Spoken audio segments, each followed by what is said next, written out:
우리 함께 인사 나누십시다. 하나님은 당신을 사랑하십니다.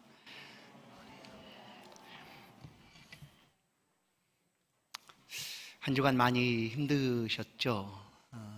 그러나 이 자리가 우리 하나님을 향하여 우리의 마음을 쏟아놓고 예배하는 복된 자리, 이곳에서 하나님께서 주의 백성들의 마음을 위로하시고 평안 주시고 은혜 주실 줄로 믿습니다.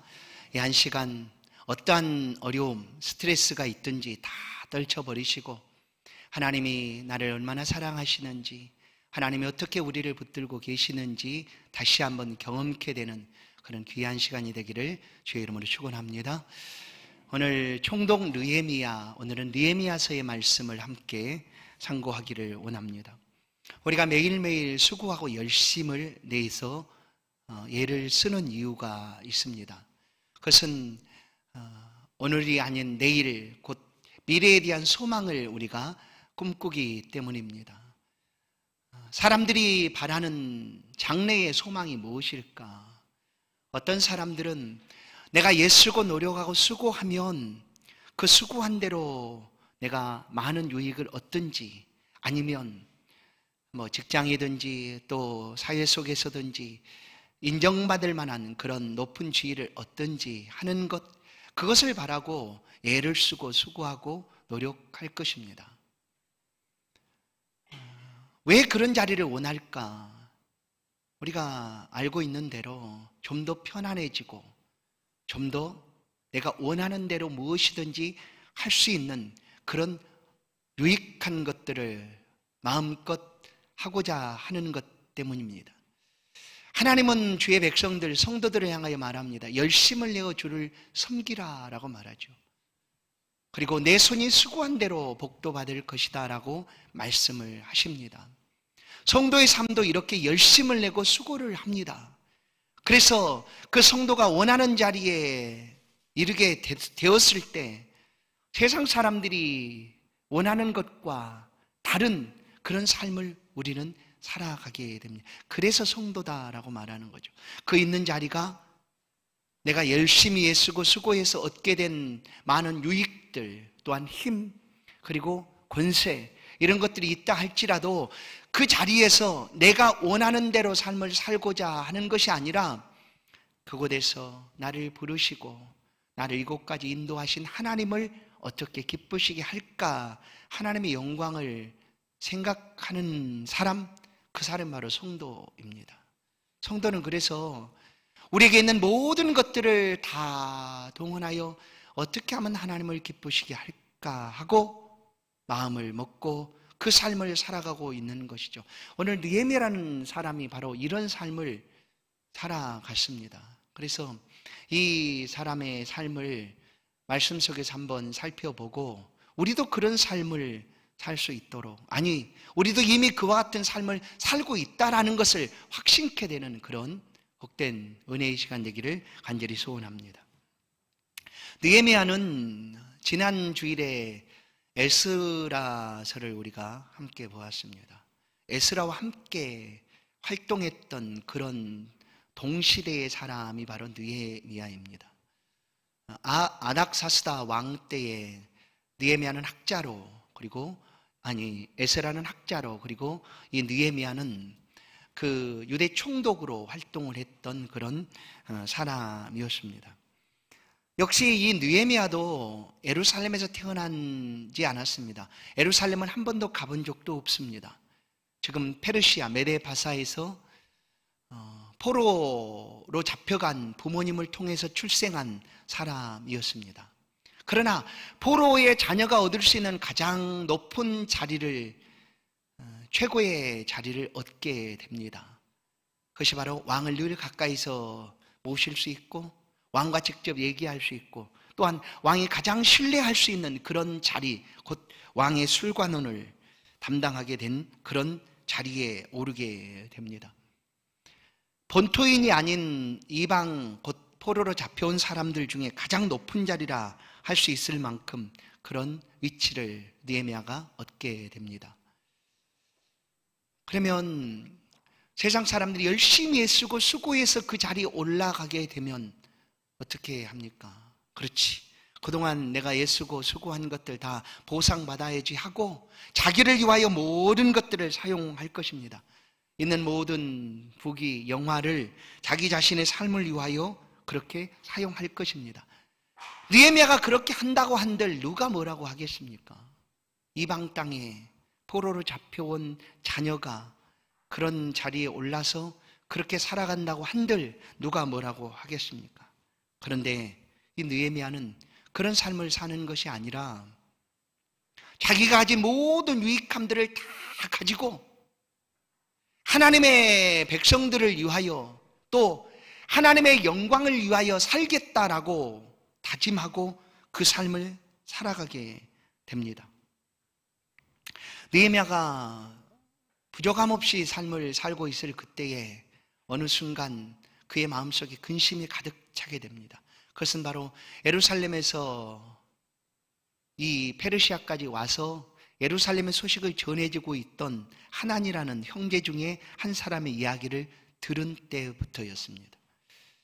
이제 예루살렘에서 형제가 온다는 얘기를 듣고 느헤미야가 그에게 찾아가서 예루살렘이 어떤지 묻습니다. 왜냐하면 이 당시에 예루살렘은 바빌론에서 포로 잡혔던 유대인들이 포로 귀환을 한 때였습니다. 1차 스룹바벨을 통해서 1차로 귀환을 해서 그로부터 약 60년 가까이 시간이 흐른 상태였습니다. 그러니까 예루살렘에는 하나님의 무너졌던 성전이 세워졌습니다. 그러니 이제 이 느헤미야는 가보지를 못했지만 그 예루살렘의 형편을 어떤지 묻고 있는 거죠. 그래서 예루살렘에서 온 이 하나니가 이렇게 대답을 합니다. 느헤미야 1장 3절 보면 그들이 내게 이르시되 사로잡힘을 면하고 남아있는 자들이 그 지방 거리에서 환난을 당하고 능욕을 받으며 예루살렘 성은 허물어지고 성문들은 불탔다 하는지라.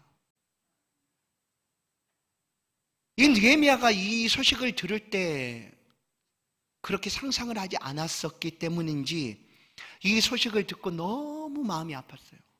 그래 음식을 먹을 수가 없었어요. 그래서 금식하며 통곡하며 하나님 앞에 기도하게 됩니다. 먼저 포로로 귀환한 사람들이 아주 예루살렘 그 하나님의 도성에서 아무 문제 없이 잘 살 것이라고 여겨졌는데 그들의 삶의 형편이 이러한다라는 이야기를 듣고 너무나 마음이 아파 음식조차 먹을 수 없었습니다. 수일 동안 슬퍼하며 하나님 앞에 울어야 했습니다. 여러분, 느헤미야가 왜 울까요? 예루살렘과 페르시아 그가 있는 곳과는 거리도 아주 멀리 떨어져 있는데 아마 수천 킬로가 떨어져 있을 터인데 그리고 단 한 번도 가보지 못한 그 나라의 형편을 느헤미야가 듣고 왜 울어야 할까요? 그런데 이것이 느헤미야의 삶이었습니다. 그는 그 이방 땅에서 가장 높은 위치에 올라 있었지만 그 지위를 가지고 자기를 위하여 살고자 하는 것이 아니라 여전히 무너져버린 예루살렘과 예루살렘 성벽과 그 땅에 살고 있는 그 백성들의 안타까운 소식을 듣고 어떻게 하면 그들을 도울 수 있을까 하는 마음이 그 가운데 생기게 된 것입니다. 그래서 울어야 했습니다. 이것이 무엇인가? 성도들이 가져야 될 마음들이죠. 긍휼과 자비하는 불쌍히 여기는 마음입니다. 이런 마음이 이 느헤미야에게 있었습니다. 그래서 느헤미야는 그냥 울어야 했습니다. 울 수밖에 없었습니다. 모른 척하고 지나갈 수 있지 않습니까? 자기는 이 페르시아에서 마음껏 원하는 대로 누리며 살아갈 수 있는 그런 자리에 있는데 그리고 가보지도 않은 그 땅의 어려움들을 자기가 무슨 대신해서 다 책임질 것도 아닌데 왜 울어야 했을까요? 그런데 그는 하나님을 경외하는 사람이었고 그냥 울 수밖에 없었다는 거예요. 성도 여러분, 하나님 우리를 세상에서 불러내셨습니다. 죄악된 세상에 우리를 건져주셨습니다. 그러나 다시금 이 불러주신 성도들을 통하여 이 세상을 바꾸시기를 하나님은 원하시는 거예요. 세상이 안정되고 평화롭고 살만한 곳이 되도록 우리 성도들을 또 세상 속으로 보내시고 있습니다. 그분이 하나님입니다. 그래서 우리가 이 땅을 살아가는 날 동안 우리와 전혀 상관이 없는 일은 단 하나도 없다라고 믿는 것이 성도입니다. 그래서 물론 그러지 않을 때 우리의 마음이 아프죠. 왜 나는 그렇게 안 될까? 하나님 말씀은 그렇게 우리에게 말씀하고 계시는데 왜 나는 그런 말씀을 들어도 도무지 감동도 안 될 뿐만 아니라 아파하지도 않는가 하는 내 자신의 모습을 볼 때 아프지 않습니까? 완악하고 또 단단해진 우리의 마음을 볼 때 아프지 않습니까? 그래야 되는데 그 형제의 아픔과 어려움들을 보면 내가 아파지고 슬퍼하고 애통해야 되는데 내가 그러지 못한다는 거예요. 왜 그럴까요? 왜 그럴까요? 느헤미야는 그렇게 하고 있는데 나는 그러지 못합니다. 왜 그럴까요? 내게 불쌍히 여긴 마음이 없습니까? 다른 사람을 긍휼히 여기는 마음이 내게 왜 없습니까? 나는 아무 문제 없이 잘 사니까 그런 것에 전혀 상관이 없다라고 여기시기 때문입니다. 그러나 상관이 없다는 것이 아니라 성도는 이 세상을 살아가는 동안 상관없는 일들이 전혀 없습니다. 모두 다 상관이 있죠. 형제가 아파하면 함께 애통하고 울어야 되는 것이 우리들의 마음입니다. 지도자 모세 역시 이런 삶을 살았습니다. 유대인의 600만이나 되는 유대인들을 이끌고 애굽에서 출애굽했던 모세 지도자. 모세는 전혀 그런 것에 관심이 없었을 수도 있습니다.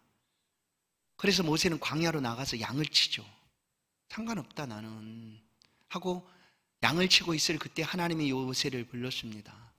그런데 우리가 창세기나 출애굽기를 보면 하나님이 그렇게 모세를 부르시고 모세가 억지로 그것을 하는 것 같아 보이지만 사실은 모세 역시 느헤미야와 똑같은 마음을 품고 비록 자기는 애굽의 왕자였지만 똑같은 동족 그 백성들이 아파하고 힘들어하는 모습을 그냥 참아 견딜 수가 없었다라는 사실을 우리는 모세의 마음을 히브리서를 통해 엿볼 수가 있습니다. 히브리서 11장을 보면 24절 26절 믿음으로 모세는 장성하여 바로의 공주의 아들이라 칭함을 거절하고 도리어 하나님의 백성과 함께 고난받기를 잠시 죄악의 낙을 누리는 것보다 더 좋아하고 그리스도를 위하여 받는 수모를 애굽의 모든 보화보다 더 큰 재물로 여겼으니 이는 상 주심을 바라봄이라.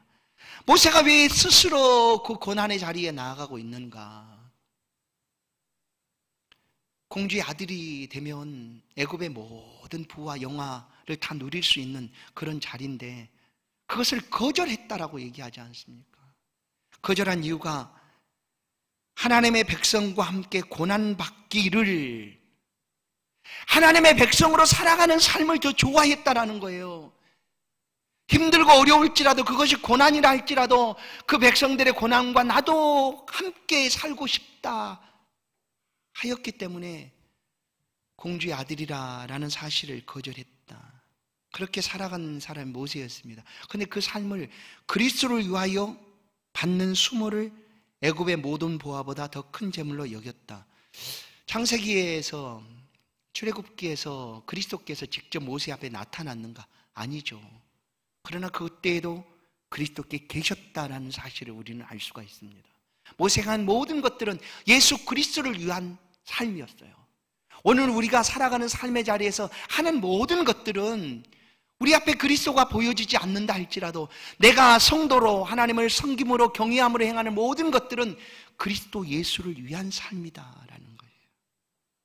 모세는 그렇게 하나님 앞에 자기가 가진 모든 것들을 가지고 하나님을 위하여 살아갔습니다. 느헤미야가 지금 그 삶을 살고자 하는 것입니다. 무너져버린 예루살렘과 예루살렘 성벽을 위하여 자신이 지금 가지고 있는 그 모든 것들을 다 가지고 할 수만 있다면, 이것들이 귀하게 쓰임받을 수만 있다면 나는 그렇게 하고 싶다라는 거죠. 근데 모든 사람들이 이러는 건 아닙니다. 높은 자리에 오르게 되면 금방 잊어버린다고 얘기하죠. 옛적에 있었던 그 어려운 시절들의 이야기를 다 잊어버리고 그냥 내가 잘해서 이 자리에 오른 것처럼 자기만을 위하여 살고 있는 사람도 분명히 있습니다. 한 번은 이때랑 똑같죠. 이제 아닥사스다 왕 이전의 아하수에로 에스더 때입니다. 아하수에로 왕 때, 페르시아의 아하수에로 왕 때 하만이라는 사람이 유대인들을 모두 다 멸하기로 계획을 세웁니다. 그 계획을 문지기였던 모르드게가 알게 됐고, 이제 그 일을 인하여 이제 왕비가 되어 있는 그의 조카 에스더에게 얘기를 합니다. 에스더야, 우리 유대인들이 다 죽게 되었다. 그러니 내가 좀 할 수 있다면 왕에게 나아가서 좀 얘기 좀 해라. 이런 하만의 계략에 대해서 좀 얘기를 하고 유대인들을 살게 해라 라고 얘기를 하는데, 이 에스더가 삼촌, 나도 왕을 못 본 지 오래됐어요. 왕에게 그냥 나아갔다가는 왕이 금호를 내어물지 못하면 그냥 나갔다, 허락 없이 나갔다 하면 나도 죽어요. 그러니 내가 나갈 수 없어요. 할 때에 모르드게가 이렇게 얘기를 합니다. 에스더 4장 14절. 이때 내가 만일 잠잠하여 말이 없으면 유대인은 다른 데로 말미암아 노임과 구원을 얻으려니와 너와 내 아버지 집은 멸망하리라. 내가 왕위의 자리를 얻은 것이 이때를 위함이 아닌지 누가 알겠느냐. 에스더가 왕후가 되었다라는 사실은 그 자리에서 할 수 있는 것들이 있다라는 것이죠. 그것을 모르드게가 얘기하는 거예요. 그렇게 해서 결국 에스더는 나 왕이 부르지도 않았는데 나를 죽이면 나는 죽을 각오가 되어 있습니다 하고, 죽으면 죽으리다 하고 왕에게 나아가게 되는 것이 에스더 아니었습니까? 목사님, 나는 사람들이 원하는 높은 자리 없어요. 나는 지금 살아가는 것도 너무 힘들어요. 그런데 내가 무슨 하나님의 영광을 높일 것이 나한테 뭐가 있겠어요? 나도 역시 힘들고 어려운데 하시는 분이 혹시 계시다면, 모세나 에스더나 느헤미야가 아닐지라도 성도로 살아가는 모든 삶은 하나님 앞에 영광을 돌릴 수가 있다라는 사실을 우리 말씀을 통하여 분명하게 확신하고 깨달아야 합니다. 한 계집아이가 아람 나라의 포로로 잡혀가게 됩니다. 그 나라의 가장 큰 장군인 나아만이 병이 든 그 집에 종이 되어 살아가게 됩니다. 어느 날 보니 자기 집 주인이 병에 걸려서 너무나 힘들어하는 거예요. 그래서 노예로 팔려온 유대인 이 여자아이가 한마디 합니다. 아유, 우리 주인도 사마리아에 있는 엘리사 선지자 앞에 있었으면 좋겠습니다 라는 얘기를 하는 거예요. 왜냐하면 잡혀오기 전에 유대 사마리아 땅에서 엘리사가 행하였던 일들을 이 계집아이가 본 거죠. 그래서 하나님이 엘리사 선지자를 통해서 어떻게 하고 계시다라는 것을 알았기 때문에 한마디 한 거예요.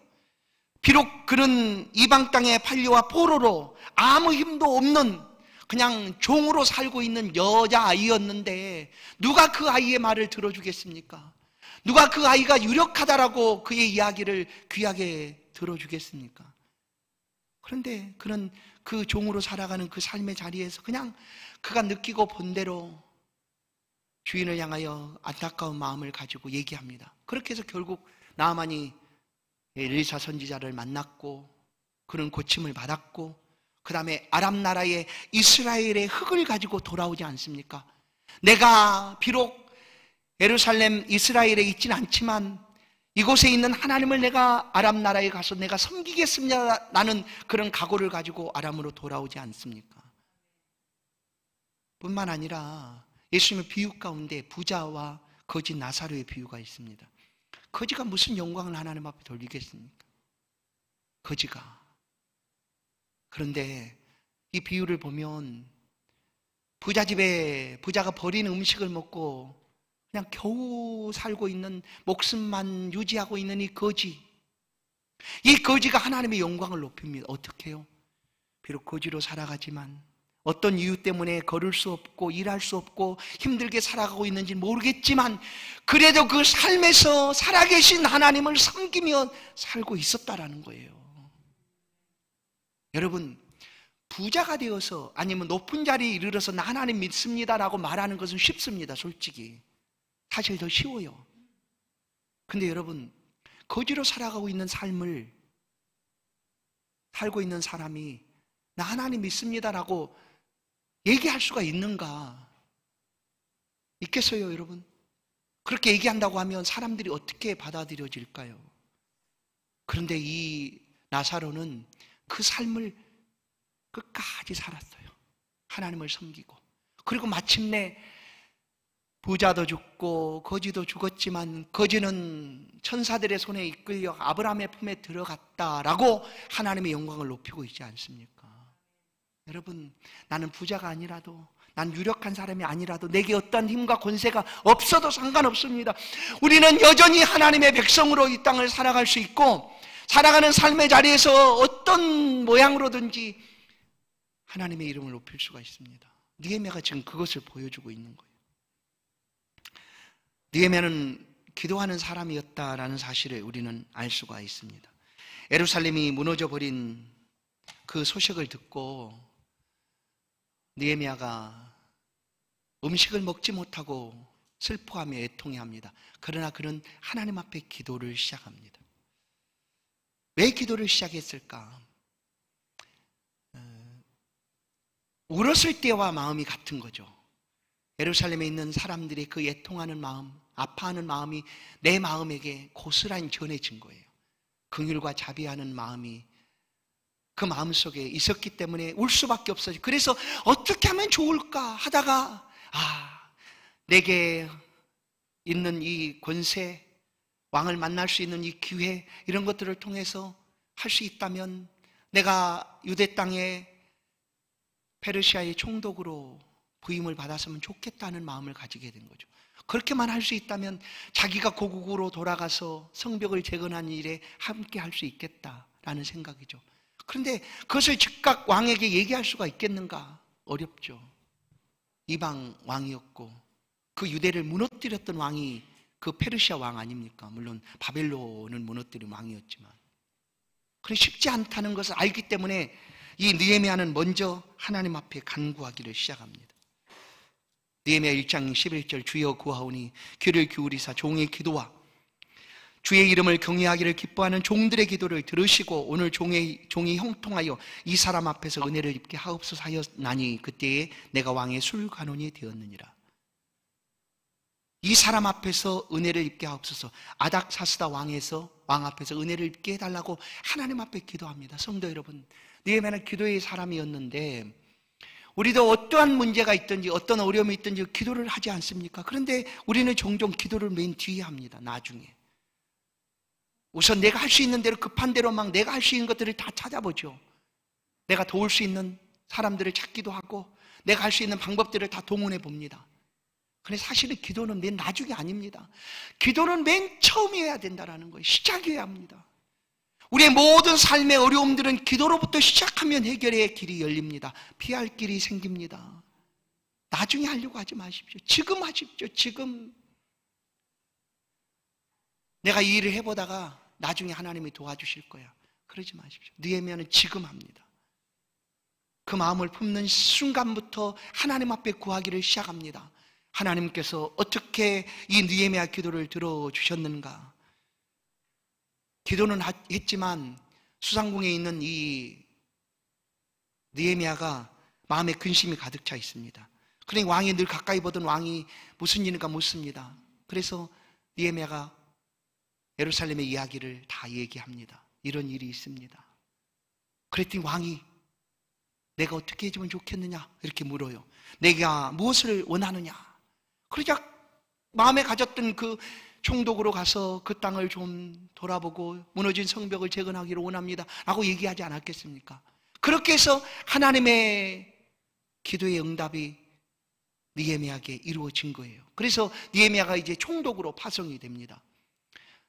유대 사람이었지만 유대 땅을 관할하는 페르시아 총독으로 유대 땅에 가게 된 것이죠. 그러나 느헤미야 기도는 여기서 멈출 수가 없었습니다. 가는 길에 어려움도 있었고, 그래서 하나님 앞에 기도했을 때 그 기도를 들으신 하나님이 느헤미야서를 읽어보다면 하나님의 선한 손이 함께 했다라는 표현들을 자주 만나게 될 것입니다. 그렇습니다. 기도하는 순간 하나님의 선한 손이 느헤미야와 함께 했고 가는 길을 붙들어 주었습니다. 예루살렘에 도착해 보니 여전히 그 땅이 어렵고 하나님한테 들었던 말씀 그대로 그 땅이 어렵고 힘듭니다. 뿐만 아니라 유대 사람이 총독으로 왔다는 이야기를 듣고 그 땅에 살고 있었던 이방인들이 그냥 이제 어떻게 이 총독을 방해할까, 와서 성벽을 짓는다고 하는데 그러면 안 되지 하고 방해를 시작합니다. 그 세 사람이 바로 등장하고 있는데, 도비야, 산발랏, 게셈이라는 사람을 중심으로 성벽을 세우고자 하는 느헤미야의 계획들을 방해합니다. 방해하는 정도가 아니라 위협합니다. 위협하는 정도가 아니라 죽이려고 계략을 세우기도 합니다. 그때마다 느헤미야는 하나님 앞에 엎드려 기도했습니다. 하나님, 성벽을 짓는 동안에도 하나님 앞에 기도했습니다. 기도하면서 성벽을 지어갔고 기도하면서 파수꾼을 세워놨습니다. 여러분, 이게 바로 기도입니다. 기도. 우리가 잘할 수 있지, 이게 아니라 하나님 앞에 기도하면서 하는 거예요. 이 느헤미야는 한 손에는 무기를 잡고 성벽을 위하여 한 손에는 도구를 잡도록 성벽을 짓는 사람들에게 명합니다. 뿐만 아니라 그들을 위협하고 있는 이방인들의 이야기를 이들이 들었기 때문에 걱정하지 말라라고 그곳에서 격려합니다. 대적을 두려워하지 말아라, 우리 하나님이 우리를 위하여 싸우실 것이다 하고 용기를 줍니다. 뿐만 아니라 우리 자녀와 우리 집을 위하여 싸우자라고 성벽을 짓고 있는 유대인들을 향하여 격려합니다. 밤낮으로 성벽을 짓는 일을 계속합니다. 파수꾼을 세워가면서 그 일을 계속합니다. 뿐만 아니라 이 총독이었던 느헤미야 자신도 이곳을 벗어나지 않고 옷도 벗지 아니하고 예루살렘 안에 거하면서 성벽을 짓는 일에 힘씁니다. 그리고 마침내 스룹바벨이 돌아와서 성전은 지었지만 60년이 지나는 동안 예루살렘은 그냥 허물어진 상태로 있었습니다. 그런데 52일 만에 유대 총독으로 왔던 느헤미야가 예루살렘의 모든 성벽과 문을 다 새로 만들게 됩니다. 느헤미야 6장 15절을 보면 성벽 역사가 52일 만인 엘룰월 25일에 끝나매 우리의 모든 대적과 주위에 있는 이방 족속들이 이를 듣고 다 두려워하여 크게 낙담하였으니 그들이 우리 하나님께서 이 역사를 이루신 것을 알미니라. 우리 하나님께서 이 역사를 이루신 것을 이방 사람들이 알게 되었다라는 것. 성도 여러분, 우리가 있는 자리에서 하나님을 믿음으로 살아가면 우리가 행한 일인 것 같지만 그 모습들을 보고 하나님의 살아계심들을 알 수가 있다라는 거예요. 그들이 하나님 앞에 영광을 돌릴 수밖에 없다라는 것이죠. 느헤미야는 12년 동안 예루살렘의 총독으로 머물게 됩니다. 그리고 성벽을 완성하고 그리고 성벽 봉헌식을 그야말로 아주 크고 성대하게 행하게 됩니다. 느헤미야가 얼마나 신실한 사람이었는가, 느헤미야라는 사람의 삶을 오늘 본문을 통하여 볼 수가 있습니다. 15절을 보시면 나보다 먼저 있었던 총독들은 백성에게서 양식과 포도주와 또 은 40세겔을 그들에게서 빼앗았고 또한 그들의 종자들도 백성을 압제하였으나 나는 하나님을 경외함으로 이같이 행하지 아니하고. 그 전에 있던 유대 총독으로 왔던 페르시아 사람이었겠죠. 그들은 총독으로 와서 군림하고 억압하고 압제하고 빼앗았습니다. 총독으로서의 모든 권위를 가지고 유대 사람들을 다스린 거죠. 그러나 이 느헤미야는 전혀 그러지 않았다라고 말합니다. 왜냐하면 느헤미야는 처음에 예루살렘에 올 때에도 마음이 그 백성들을 불쌍히 여기는 마음과 긍휼히 여기는 마음, 그런 마음으로 가득 차 있어서 먹지도 못하고 울어야 했지 않습니까? 그런데 그 땅에 와서 그 백성들의 그 어려움들을 보고 어떻게 이전에 했던 총독들과 똑같이 행하겠습니까? 그러지 않았습니다. 얼마나 신실했는지. 그와 함께 일했던 사람들이 150명이었습니다. 최소한. 그러니까 총독 관저에서 머물면서 함께 총독의 일을 거두는 사람들이 그렇게 많이 있었던 거죠. 최소한 150명입니다. 그래서 매일 송아지 한 마리는 잡아야 했고 양은 6마리나 잡고 닭도 수도 없이 잡아야 되는 그런 재정이 들어가는 거죠. 그런데 느헤미야는 단 하나도 받지를 않았다라고 얘기합니다. 그럼 어디서 이 비용들을 소용했을까? 자비량. 그가 페르시아에 있었던, 그리고 그동안 하나님께서 은혜 주셔서 가졌던 모든 소유들을 이렇게 사용하고 있다라는 거예요. 하나님의 백성을 위하여, 그리고 하나님의 성벽을 재건하는 일에 있어서 필요한 모든 그 함께 했던 사람들이 들어가는 비용들을 그가 자비하고 다 내고 있었다. 아낌없이 나눠주고 있었다라는 것입니다. 여러분, 우리는 하나님께로부터 받지 않은 것이 없습니다. 모든 것 하나님께 받았습니다.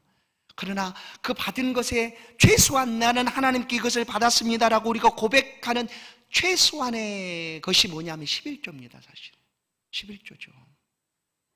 하나님 앞에 하나님 내게 주신 것 너무나 감사합니다 하고 드리는 것 11조입니다.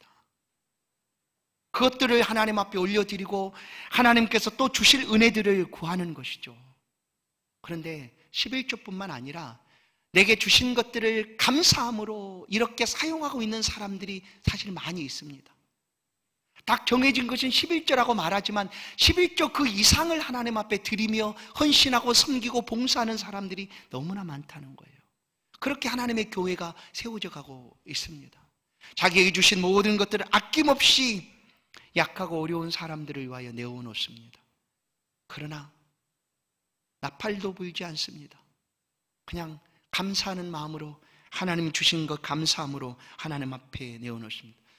느헤미야가 예루살렘에 와봤더니 부자들은 마음대로 부자가 되어서 살고 있습니다. 유대인들 중에서 가난한 사람들은 한없이 가난합니다.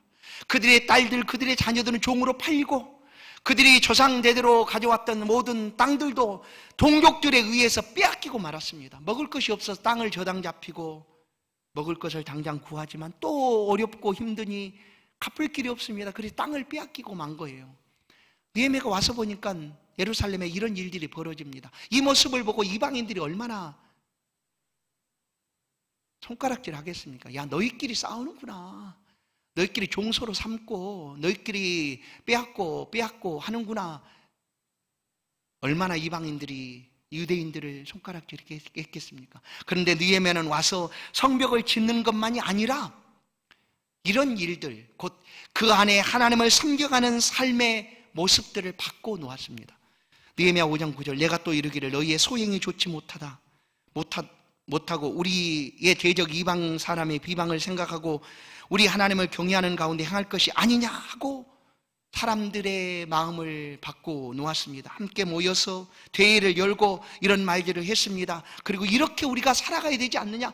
우리가 믿는 사람이 아니 하나님을 경외하는 사람이 아니냐? 그러니 하나님을 기쁘시게 하는 삶을 살아야지 왜 이방인들에게 손가락질 받고 비방받는 삶을 살아야 되느냐 하고 말하자 그들 모두가 아멘 하고 말씀대로 행하겠다라고 그렇게 다짐을 하게 됩니다. 뿐만 아니라 총독으로 12년을 유대에 있다가 1년 동안 페르시아로 왔다가 다시 돌아옵니다. 다시 돌아와서 본래 성전이 스룹바벨 성전이 지어졌지만 그 성전의 기능이 온전히 회복되지를 못했습니다. 하나님을 예배하고 하나님을 제사하는 그 성전의 본래 기능이 회복되지 않았는데 그것을 느헤미야가 완전히 회복시켜 놓습니다. 그리고 성전에서 일하던 레위인들 그들이 그냥 우리 사회에서도 특별히 교회 안에 있는 청년들에 대해서 이런 표현들을 쓸 때가 있습니다. 열정페이라는 거죠. 우리 성도님들이 지금 이곳에 계신 성도님들이 청년 때에 하나님 앞에 헌신하고 섬겼던 주일 오전 아침부터 저녁 늦은 시간까지 주의 집에서 섬겼던 그 삶을 기억한다면 요즘 우리 젊은이들의 모습을 이상하게 여길지도 몰라요. 우리 때는 안 그랬는데 그러나 안 그렇습니다. 그냥 교회 안에 있는 젊은이들을 그렇게만 하면 안 된다는 거예요. 예전 생각하고 그냥 어떻게 무보수죠, 무보수. 그걸 믿음으로 신앙으로 다 하는 거예요. 우리 때는 다 그랬어. 아침부터 저녁까지 교회 안에 봉사하는 일들이 얼마나 많습니까? 청년들이 젊은이들이 행하는 일들이 얼마나 많습니까? 그런데 열정페이라는 이름으로 그냥 그것들을 그냥 다 그냥 아무것도 없이 그렇게 했다는 거예요. 그런데 이 느헤미야 때에도 그런 일이 벌어진 거예요. 레위인들이 하나님의 성전에서 일을 하지 않습니까? 그러면 마땅히 그들은 하나님의 집에서 먹고 살아야 되는데 그렇게 열심히 일하는데 레위인들에게 아무것도 주지 않은 거예요. 주지 않은 지가 아주 오래된 거예요. 그러니 얼마나 힘들었겠어요, 레위인들이. 그래서 느헤미야가 이것들을 바꿔 놓습니다. 정상적으로 레위인들에게 줄 수 있도록. 그리고 안식일이 되었어도 유력한 사람들은 물건을 사고 팝니다. 몰래 살짝 이것도 바꿔놓습니다. 온전히 안식일을 지킬 수 있도록. 그리고 이방 여인들과 결혼하는 문제에 있어서 물론 지난 주일에 에스라도 마찬가지로 그렇게 했지만 같은 동시대 사람이었으니까 에스라와 느헤미야가 함께 계획을 한 거예요. 사실 예루살렘에서 이방 여인과의 결혼을 금지시켰습니다. 이렇게 성벽을 만들 뿐만 아니라 이스라엘 백성들 안에 신앙이 온전히 설 수 있도록 이 느헤미야가 힘을 썼습니다. 느헤미야는 마땅히 총독으로서 마음껏 누리고 그 땅에서 원하는 대로 할 수가 있었지만 그것들을 내려놓고 오직 여호와를 경외함으로 그 땅이 하나님 앞에 바르게 행해질 수 있도록 모든 것들을 다 행하게 되었습니다. 성도 여러분, 우리가 오늘 하나님께서 보내시는 삶의 자리가 어디입니까? 그곳에서 우리도 이렇게 삶을 살아가고 있다라는 거예요. 아니라고 말하지 마십시오. 나는 아무것도 못한다라고 말하지 마십시오. 이미 우리는 충분히 느헤미야처럼 이런 마음을 품고 하나님이 세우시고 불러주시고 허락하신 그 삶의 자리에서 이런 삶을 살아가고 있다라는 거예요. 그러니 다시 한번 힘을 내십시다. 우리가 주의 집에 와서 말씀을 들을 때 위로받고 힘을 얻는 것 아닙니까? 우리는 충분히 믿음으로 살아가는 삶의 자리에서 잘하고 있습니다. 그곳에서 다시 한번 오늘 말씀을 묵상하고 힘을 얻으십시다. 나도 느헤미야처럼 그렇게 살아가고 있었지. 아무도 알지 못해도 내가 이런 마음을 품고 살아가고 있었지. 아무도 알지 못하고 기억하지 못해도 내가 이렇게 삶을 살아가고 있었지라고 고백해 보십시오. 오늘 느헤미야는 8절, 19절 이렇게 말합니다. 내 하나님이여, 내가 이 백성을 위하여 행한 모든 일을 기억하사 내게 은혜를 베풀어 주옵소서. 이 아침 이 말씀을 붙잡고 하나님 앞에 고백하십시다. 하나님, 내 삶을 아시는 하나님, 나도 이 시대의 느헤미야처럼 살아가고 있습니다. 하나님이 아시지 않습니까? 그러니 내게도 복을 주옵소서. 그리고 믿음으로 살아가고 있는 나의 삶의 모든 곳곳에 하나님의 선하신 손으로 인도해 주옵소서라고 구해 보십시다. 그러면 우리가 살아가고 있는 그 삶의 자리는 분명히 하나님이 기뻐하시는 삶의 자리가 될 것이고, 내게 주신 모든 유익한 것들, 소유들, 내게 주신 힘과 권세와 능력이 있다면 그것들을 통하여 하나님의 영광이 여기에 있는 우리 임마누엘 성도들을 통하여 아름답게 세상 속에 나타나게 될 줄로 믿습니다. 이 은혜가 저와 여러분의 삶에 있기를 간절히 축원합니다. 하나님 감사합니다. 오늘도 죄접으로 우리를 부르시고 위로하시고 은혜 주시고 평안 주시니 감사합니다. 하나님, 참 힘들었습니다. 세상의 삶이 너무나 힘들고 어려웠습니다. 그러나 이 시간 하나님 우리를 품어주시고 위로하여 주시고 평안 주시니 감사합니다. 우리도 느헤미야처럼 삶을 살아갔습니다. 아니, 또 그렇게 살아갈 것입니다. 하나님, 우리의 삶의 자리를 지켜주시고 우리가 기도할 때 그 하나님의 선한 손으로 우리를 붙잡아 주옵소서. 그리하여 삶의 자리 모든 곳에서 하나님의 영광이 있게 하시고 하나님이 기뻐하시는 그런 복된 생애가 될 수 있도록 은혜를 더하여 주옵소서. 예수 그리스도의 이름으로 기도하옵나이다. 아멘. 찬송 360장입니다. 귀한 예물 하나님 앞에 봉헌